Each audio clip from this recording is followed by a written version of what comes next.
It's 5 a.m. at Lal Parade Ground in Bhopal. For the 117 women arriving in the early morning mist, this marks the start of a grueling 13-hour gauntlet to earn a 7-Spectre badge. Getting through the main gates is a straightforward process. Candidates only need 2 documents in hand, their Aadhaar identification and their physical admit card. But once inside, the bureaucratic friction kicks in.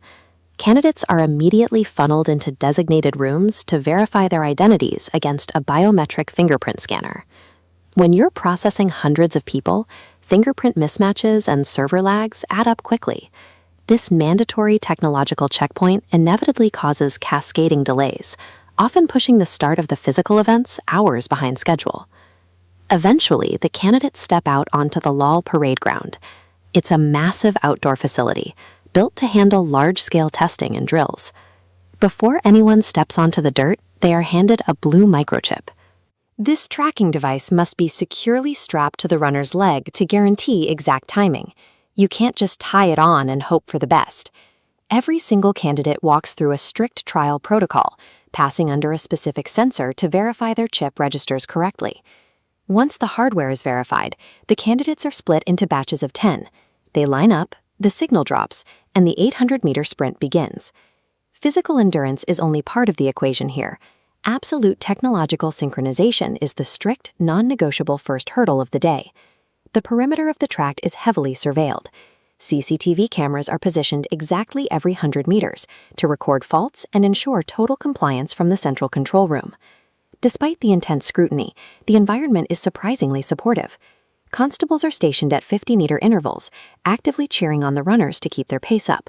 The 800-meter run leads directly into the next 2 trials. Candidates must pivot immediately from the track to the shot put circle and then the long jump pit. The pacing between these events is punishing. Competitors are only granted a tight 10 to 15-minute recovery window before they have to line up for the next physical test. This animated diagram illustrates the severe attrition rate of the morning. We see 117 individual dots entering the top of the funnel, but only about 45 successfully clear the physical tests to advance. Advancing beyond the physical phase requires candidates to hit a critical strategic threshold known as the Rule of 30.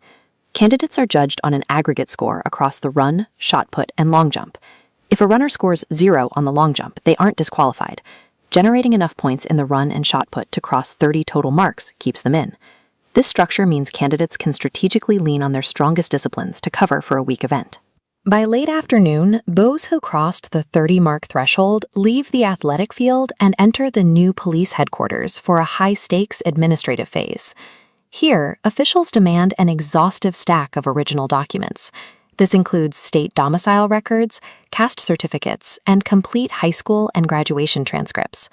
The board also enforces a rigid requirement for identical photocopy sets of every single paper, along with specific passport-sized photos to lock in the verification. For the physical survivors, this creates a totally different kind of pressure. One missing stamp or a mismatched date can instantly invalidate all the sweat and effort from the morning. Once the paperwork clears, candidates face their final hurdle, sitting directly across from a 3-person interview panel. These sessions are incredibly rapid-fire. The panel assesses each candidate's mental agility in a window that rarely lasts longer than 7 or 8 minutes. They tailor the questions precisely to an applicant's background.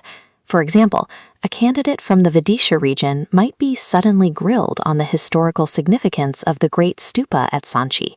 The panel then pivots to unpredictable case study questions, forcing candidates to explain how they would command a sudden riot or manage a complex child kidnapping scenario. Before dismissing them, the interviewers often drop a behavioral trap question to test mental resilience. What will you do if we don't select you today? To actually secure the sub-inspector badge, candidates need top-tier aggregate numbers, usually pairing a physical score in the high 40s with highly competitive marks from their written exams. By the time the last candidate is released back out into the city, it's past 6:15 p.m. They walk away having survived a relentless 13-hour trial of both body and mind.